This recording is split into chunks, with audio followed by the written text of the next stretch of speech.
এই দেশের প্রাণ প্রকৃতি নদী, এই দেশের মানুষের মুক্তি। এক সূত্রে ভাবার একমাত্র নেতা মৌলানা আব্দুল হামিদ খান ভাসানী, এবং যা সংগ্রামের ইতিহাস তৈরি করেছেন নিজের এই দীর্ঘ জীবনে এই দেশের মানুষের মুক্তির সুখের বাংলাদেশে 54 বছর পরেও আমরা সেই সংগ্রাম থেকে দিশা খুঁজি, কিভাবে আমরা ভবিষ্যতে এগোবো। আমাদের ছাত্র শ্রমিক জনতা যখন আরেকবার রক্ত দিয়ে এই দেশে ফ্যাসিস্ট সরকারকে ক্ষমতা থেকে উৎখাত করে, ভারতের দালাল একটি সরকারকে উৎখাত করে বাংলাদেশকে নতুন করে আবার তার মর্যাদায় অধিষ্ঠিত করেছেন, নতুন করে বাংলাদেশের যাত্রা শুরু করেছেন, তখন আমাদেরকে বারবার মৌলানা ভাসানীর কাছে ফিরতে হচ্ছে কিভাবে আমরা আমাদের যাত্রা তৈরি করব। বন্ধুরা আমার, আপনারা প্রেক্ষাপট শুনেছেন, পাকিস্তান আমলেই এই ফারাক্কায় তারা বাদ দেওয়ার তৎপরতা শুরু করে, কিন্তু পাকিস্তান সরকারের বিরোধিতার কারণে সেটা তারা গোপনে কাজ চালিয়ে যায়। বাংলাদেশ একটি রাষ্ট্র হিসেবে প্রতিষ্ঠার পরে তারা এটা চালু করতে পারেনি, কিন্তু প্রতারণামূলক ভাবে পরীক্ষামূলক চালুর কথা বলে 10 দিন তারা চালু করবে, এই রকম 10 দিন চালুর কথা বলে আর সেটা তারা বন্ধ করেনি। 1975 সালের 21শে মে তারা এটা চালু করে, কথা ছিল 11 থেকে 21শে মে পর্যন্ত চালু করবে পরীক্ষামূলক ভাবে। মৌলানা ভাসানী 76 সালে এসে অসুস্থতা থেকে উঠে বললেন, যদি ভারত ফারাক্কা বাঁধ এই প্রকল্প বাতিল না করে তাহলে তিনি লং মার্চ করবেন। এপ্রিলে ঘোষণা দিয়ে 16ই মে 1976 সাল তিনি লং মার্চ সংগঠিত করেছেন। এই দেশের মানুষ তার ডাকে ওই রকম এই গরমের দিনেও সারা দেশের মানুষ রাজশাহীতে জড়ো হয়েছে। লক্ষ লক্ষ মানুষ সেই রাজশাহী থেকে চাঁপাইনবাবগঞ্জ হয়ে শিবগঞ্জ থানার কানসাটে গিয়ে উপস্থিত হয়েছিল। মৌলানা ভাসানীর এই লং মার্চ সারা পৃথিবীতে আলোড়ন সৃষ্টি করেছিল, আর তার ফলে ভারত সরকারও চাপের মধ্যে পড়ে। প্রেসিডেন্ট জিয়াউর রহমান তখন দেশের শাসক, তিনি তখন ভারতের সাথে যে চুক্তি করেছিলেন সেই চুক্তিতে বাংলাদেশের কিছুটা স্বার্থ রক্ষিত হয়েছিল, অন্তত পক্ষে গ্যারান্টি ক্লজ দিয়ে কতটুকু পানি আমরা পাবো তার একটা ব্যবস্থা তখন করা হয়েছিল। মৌলানা ভাসানী বলেছিলেন, এই নদীর পানির উপরে কেবল মানুষের অধিকার নেই, নদীকে বাঁচিয়ে রাখতে হবে। নদী বাঁচতে হলে নদীর পানির প্রবাহ দরকার। নদীতে যে জীবন আছে, সমস্ত জীবনকে বেঁচে থাকতে হলে তার প্রবাহ ঠিক থাকতে হবে। পশু পক্ষী সাপ ব্যাঙ সকলেই কিন্তু এই পানির চক্রের সাথে যুক্ত। সবার অধিকার, সকল প্রাণের হক এই নদীর মধ্যে। নদী যদি না থাকে তাহলে ভারত বাংলাদেশ, ওই বাংলা এই বাংলা সকলেই কিন্তু ক্ষতিগ্রস্ত হবে। আজকে আমরা দেখি ওরা আমাদেরকে ক্ষতিগ্রস্ত করেছে, কিন্তু ভারত সরকার আজকে তাদের নিজের দেশে দেখলে ওই মালদহ মুর্শিদাবাদ জলাবদ্ধতায় আক্রান্ত, সেইখানকার লোক এই ফারাক্কা বাঁধ ভেঙে ফেলতে চায়। আজকে ফারাক্কা বাঁধের কারণে উজানে যে চর পড়েছে, সেইখানে বিহার এবং উত্তরপ্রদেশের একটা অংশ সেখানে বন্যায় প্লাবিত হয়। আজকে যে ভাগীরথীর পানি নিয়ে গিয়ে কলকাতা বন্দরকে নাব্য করার কথা, সেই ভাগীরথীর এবং কলকাতা বন্দরের নাব্যতা তারা সেই মতো অর্জন করতে পারে নাই। কাজেই আজকে পরিষ্কার হয়ে গেছে, সারা দুনিয়া যখন এক জায়গায় আসছে যে এই প্রকৃতি রক্ষা না করে মানুষ তার সভ্যতা বাঁচতে পারে না, তখন এই সমস্ত বাদ টিকিয়ে রেখে আসলে কার্যত তারা তাদের যে বড় ভাইগিরি, দাদাগিরি, মাতব্বরি, দখলদারি, আধিপত্য সেইটা তারা টিকিয়ে রাখতে চায়। বাংলাদেশে একের পর এক সরকার এসছে, বিশেষত গত 15 বছর ধরে ফ্যাসিস্ট শেখ হাসিনার সরকার, তারা নিজেদের গদির বদলে বাংলাদেশের সকল স্বার্থ জলাঞ্জলি দিয়েছে। বিশেষভাবে তারা নিজেরাই বলেছে ভারতকে এত দিয়েছি চিরকাল মনে রাখবে, কিন্তু বাংলাদেশের জন্য কি এনেছেন? শেখ হাসিনার গদি। সেই গদি এইবার মানুষ উল্টে দিয়েছে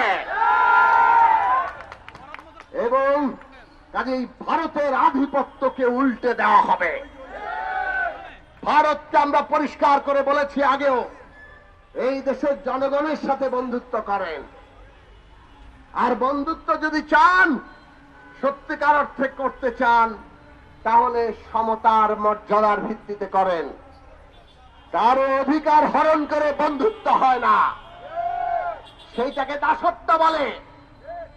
যে আমাদের অধিকার হরণ করছে, আমাদের প্রতি মুহূর্তে ঠকাচ্ছে, তাদেরকে যদি আমরা বন্ধু ভাবি, তাহলে আসলে আমাদের শারীরিক ভাবেই আমরা কেবল দাস নই, মানসিক ভাবে আমরা দাস। দাসত্বের যুগ শেষ হয়েছে। বাংলাদেশের মানুষ আর ওই ভারতের একতরফা সমস্ত কিছু বাংলাদেশ থেকে তারা কেড়ে নিয়ে যাবে, আর আমরা আমাদের অধিকার পাবো না, এইটা আর মানবে না বাংলাদেশের মানুষ। ভারতকে আমরা বারবার বলেছি, আমরাও প্রতিবেশী বদলাতে পারবো না, আপনারাও প্রতিবেশী বদলাতে পারবেন না। কাজেই আমরা দুই দেশের জনগণের মধ্যে বন্ধুত্ব চাই, কিন্তু সেই বন্ধুত্ব যদি মর্যাদার ভিত্তিতে না হয়, আপনারা যেহেতু ক্ষমতার দেখান, দাপটের উপরে চলতে চান। আমরা তো দেখেছি আপনারা এইবার পাকিস্তানের সাথে যুদ্ধ খেলায় আমরা দেখলাম আপনারা সিন্ধু নদীর পানি বন্ধ করে দেওয়ার হুমকি দিয়েছিলেন, পারেন নাই। এত বছরেও পাকিস্তানের সাথে এত যুদ্ধ, সিন্ধু নদীর পানি বন্ধ করতে পারেন নাই, কারণ ক্ষমতার দাপটে ওইখানে আপনারা দাপটে জিতে যেতে পারেন না। বাংলাদেশের উপর ছড়ি ঘোরান। আমরা বাংলাদেশের মানুষ অভ্যুত্থান করেছি একটা নতুন যাত্রার জন্য। আমরা সারা দেশের মানুষকে ঐক্যবদ্ধ করব, তার প্রয়োজনীয় গণতান্ত্রিক রাজনৈতিক ব্যবস্থা তৈরি করব। আমরা অর্থনৈতিকভাবে শক্তিশালী হব এবং আমাদের দেশের সমস্ত শক্তির উপর দাঁড়িয়ে ভারতের এই দাপটকে আমরা ভেঙে ফেলব।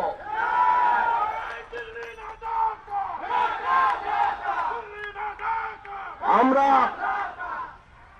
বাংলাদেশের মানুষকে শুষ্ক মৌসুমে এইভাবে খরায় পরিণত করে আমাদের দেশের মরুকরণকে আজকে যেভাবে ভারত দিনের পর দিন চালিয়ে যাচ্ছে, এইটা বাংলাদেশের জনগণ আর মানবে না।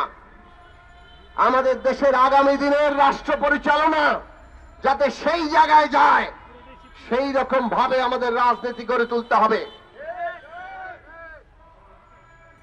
আর সেই কারণে নতুন রাজনৈতিক বন্দোবস্ত দরকার। এই বন্দোবস্ত গণতান্ত্রিক বন্দোবস্ত, কিন্তু একটা দেশে নতুন রাজনৈতিক বন্দোবস্ত, গণতান্ত্রিক বন্দোবস্ত তৈরি হতে হলে গণতান্ত্রিক শক্তি লাগে, দেশপ্রেমিক শক্তি লাগে।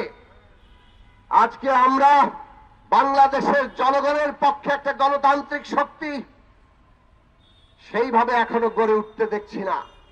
আমরা চেষ্টা করছি, জনগণকে সচেতন হতে হবে। জনগণ যদি সচেতন না হন, গণতান্ত্রিক রাজনৈতিক শক্তি যদি গড়ে না উঠে, যারা দেশের জনগণের স্বার্থ রক্ষা করবে, তাহলে বাংলাদেশকে ওই জায়গায় আমরা নিতে পারবো না, নতুন বন্দোবস্তে নিতে পারবো না। যে বন্দোবস্ত আমাদের স্বাধীনতা, সার্বভৌমত্ব, যে বন্দোবস্ত আমাদের জনগণের মুক্তি, আমাদের প্রকৃতির সুরক্ষা নিশ্চিত করবে। বন্ধুরা আমার, আজকে অনেকেই স্বাধীনতা সার্বভৌমত্বের পক্ষে কথা বলেন, এমনকি ভারতেরও বিরোধিতা করেন, কিন্তু আমরা তাদেরকেই দেখি দেশের মানুষের অধিকারের পক্ষে তারা নাই। যখন আমাদের কর্মচারীরা, আমাদের আউটসোর্সিং কর্মচারীরা, তৃতীয় চতুর্থ শ্রেণীর কর্মচারীরা দৈনিক মজুরি ভিত্তিক এক সরকারি অফিসে 3 ধরনের বৈষম্য তৈরি করে রেখেছে, আজকে যখন সরকারি অফিসে কর্মচারীরা কাজ করে কিন্তু তাদের পরিচয় কি সেটা নির্দিষ্ট না, তারা কি শ্রমিক না কর্মচারী, কোন পরিচয়ে কোন আইনের আওতায় আজকে তাদেরকে আনা হয় না। এই অবস্থা চলে, তখন আমরা নীরব থাকতে দেখি। আমরা দেখি যখন গার্মেন্টস শ্রমিকরা তারা আন্দোলনে নামে, তাদের বাঁচার দাবিতে, মজুরির দাবিতে, অধিকারের দাবিতে, ট্রেড ইউনিয়নের দাবিতে, তখন আমরা অনেককে নীরব থাকতে দেখি। যখন আমার কৃষকেরা ফসলের দাম পায় না, এই যে ধান কাটা হচ্ছে, কৃষক ঠিক মতো ধানের দাম পাবে কিনা তার নিশ্চয়তা নাই, কিন্তু বাজারে হু হু করে দাম বাড়ে। এই কথা আমরা আগে থেকেই বলে আসছি, কারণ আগে থেকেই হয়ে আসছে। অবস্থা কি বদলেছে? এই জায়গাটা আমাদের প্রশ্ন করতে হবে। তাহলে কৃষক যখন ঠকে তখন তো আমরা অনেককে কথা বলতে দেখি না। আজকে ছাত্ররা যখন দাবি নিয়ে আসে, ছাত্র নেতারা ক্ষমতায় রাষ্ট্র পরিচালনায় গিয়েছেন, উপদেষ্টা হয়েছেন, একজন উপদেষ্টাকে অসম্মানিত করা বোতল মেরে, এটা কোনোভাবেই সমর্থনযোগ্য না, তাকে অবশ্যই জবাবদিহি করতে হবে। কিন্তু আমরা উপদেষ্টাদেরও বলি, আপনাদের আন্দোলন ন্যায্য, অন্যদের আন্দোলন অন্যায্য, এই নীতি তো কোনো ভালো কথা না। কাজেই আজকে ছাত্ররা যখন ন্যায্য দাবিতে আন্দোলনে নেমেছে, জগন্নাথ বিশ্ববিদ্যালয়ের ছাত্ররা, তখন তাদের ন্যায্য দাবি মানার জন্য আলোচনায় বসুন। আলোচনায় না বসে নানা কায়দা করে, দীর্ঘ সূত্রিতা করে আপনারা কি পরিচয় দিচ্ছেন নিজেদের? আমরা প্রফেসর ডক্টর মোহাম্মদ ইউনূস সরকারকে পরিষ্কার করে বলতে চাই, অন্তর্বর্তী সরকার সকলের আন্দোলনকারীদের সমর্থনে তৈরি হয়েছে। এটা তো কোনো একটা পক্ষের সরকার নয়, আপনারা তো কোনো রাজনৈতিক পক্ষ নয়। আপনাদের কাজ হচ্ছে এই মুহূর্তে সমস্যাগুলোর সমাধান করা। যে সমস্যার সমাধান করতে পারবেন না, দ্রুত সমস্ত পক্ষের সাথে আলাপ করে সমাধানের উদ্যোগী হন। পুরনো সরকার, পুরনো আমলাদের যে ভঙ্গি, পাত্তা দেন না, এইটা কি ধরনের আচরণ? এই সমস্ত আচরণ পরিত্যাগ করুন। আজকে ঢাকা বিশ্ববিদ্যালয়ে সাম্যকে হত্যা করা হয়েছে, একজন আন্দোলনকারী ছাত্র, তাকে হত্যা করা হলো। এই পরিস্থিতি তো তৈরি হচ্ছে। নানাভাবে ওত পেতে থাকা দুষ্কৃতিকারীরা, ফ্যাসিস্টের সহযোগীরা নানা ধরনের পরিবেশ তৈরি করতে চাচ্ছে। আর একদল লোক নিজেদেরকে আবার আন্দোলনকারীও বলে মবতন্ত্র কায়েম করতে চাচ্ছে। তারা নারীর উপরে আক্রমণ করে, তারা মাজারে আক্রমণ করে, তারা হিন্দু সম্প্রদায়ের উপর আক্রমণ করে। এই সব কিছু যে চলছে, আপনাদের তাদের বিরুদ্ধে ব্যবস্থা নিতে হবে। ব্যবস্থা না নিয়ে আপনারা কাউকে ছাড় দিবেন যার একটু শক্তি বেশি, আবার কারো প্রতি আপনাদের রাজনৈতিক ভাবে আপনাদের কারো কারো একটু অপছন্দ থাকলে সেখানে দীর্ঘসূত্রিতা করবেন। এই সমস্ত কিছু আপনাদের আচরণ, এইটা আপনাদের সরকারের যে বৈশিষ্ট্য তার সাথে যায় না। সুতরাং ডক্টর মোহাম্মদ ইউনূস, তাদের কাছে আমরা অনুরোধ করব, অন্তর্বর্তী সরকার প্রধান হিসাবে আপনার বিচার, সংস্কার এবং নির্বাচন, এই 3 বিষয় একসাথে চলে বাংলাদেশকে একটা যথার্থ উত্তরণে নিয়ে যাওয়ার দায়িত্ব আপনার কাছে। বিচার, সংস্কার, নির্বাচন, এই তিনটা একসাথে চলতে হবে। এই তিনটার সাথে কেউ কোনো বিরোধ লাগিয়ে দিয়ে কোনো কিছু প্রলম্বিত করা জনগণ মানবে না। কাজেই মানুষ বিচার চায়, মানুষ সংস্কার চায়, মানুষ নির্বাচন চায়, এবং এই তিনটা জিনিসকে একসাথে চালিয়ে নিন। সমস্ত রাজনৈতিক পক্ষের সাথে আরো নিবিড় আলোচনা করুন এবং ইতিমধ্যে যতগুলো সমস্যা তৈরি হচ্ছে সেই সমস্যাগুলোকে দ্রুত সমাধান করে আজকে জনগণের যে ঐক্য, সেই ঐক্যকে ফিরিয়ে আনুন। আমাদেরকে অনেক আন্তর্জাতিক পরিস্থিতি মোকাবেলা করতে হবে। বিশেষত ভারত সরকার, তাদের উগ্র ফ্যাসিস্ট ওই বিজেপি সরকার, তারা যে ধরনের নীতি গ্রহণ করছে, তাহলে তার বিরুদ্ধে বাংলাদেশের জনগণের ঐক্যই হচ্ছে আমাদের একটা শক্তি।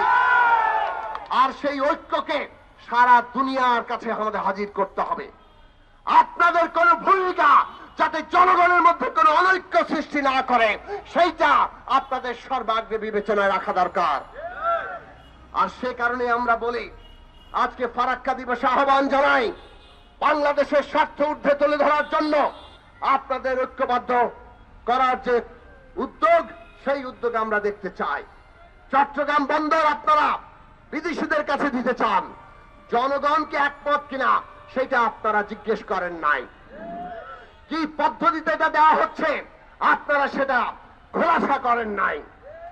এইভাবে কাজ করার এখতিয়ার আপনার নাই। আপনাদের উচিত রাজনৈতিক পক্ষগুলোর সাথে আলোচনা করা। এই মুহূর্তের কাজ বিচার, সংস্কার এবং নির্বাচন। এই তিনটে কাজকে সুস্পষ্টকরণ করেন, সুস্পষ্ট রোডম্যাপ দেন এবং তার মধ্য দিয়ে বাংলাদেশের মানুষকে ঐক্যবদ্ধ করেন।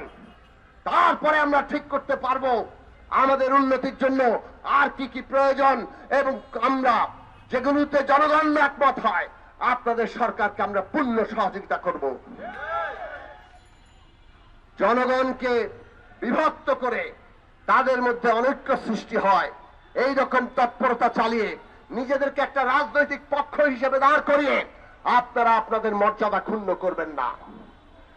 বন্ধুগণ, আবারও এই সমাবেশ থেকে আমরা গত 50 বছর ধরে মৌলানা ভাসানী লং মার্চ আমাদেরকে যে পথ দেখিয়েছে, এই দেশের মানুষের মুক্তি, প্রাণ প্রকৃতির মুক্তি এবং আমাদের দেশের স্বাধীনতা সার্বভৌমত্ব রক্ষা করা, এই তিনকে এক সূত্রে গঠিত করে বাংলাদেশের জনগণকে ঐক্যবদ্ধ করে গণসংহতি আন্দোলন তার এগিয়ে চালাকে আরো সুদৃঢ় করবে এবং আগামী দিনে জনগণের স্বার্থ রক্ষায় যে কোনো রকম আত্মত্যাগ করার জন্য আমরা প্রস্তুত আছি। সেই লড়াই আমরা চালিয়ে যাব। আপনাদের সবাইকে সেই লড়াইয়ে অংশ নেওয়ার আহ্বান জানিয়ে এই সমাবেশ শেষ করছি। যারা উপস্থিত হয়েছেন আবারও তাদেরকে ধন্যবাদ। আমরা এখন একটি মিছিল শুরু করব।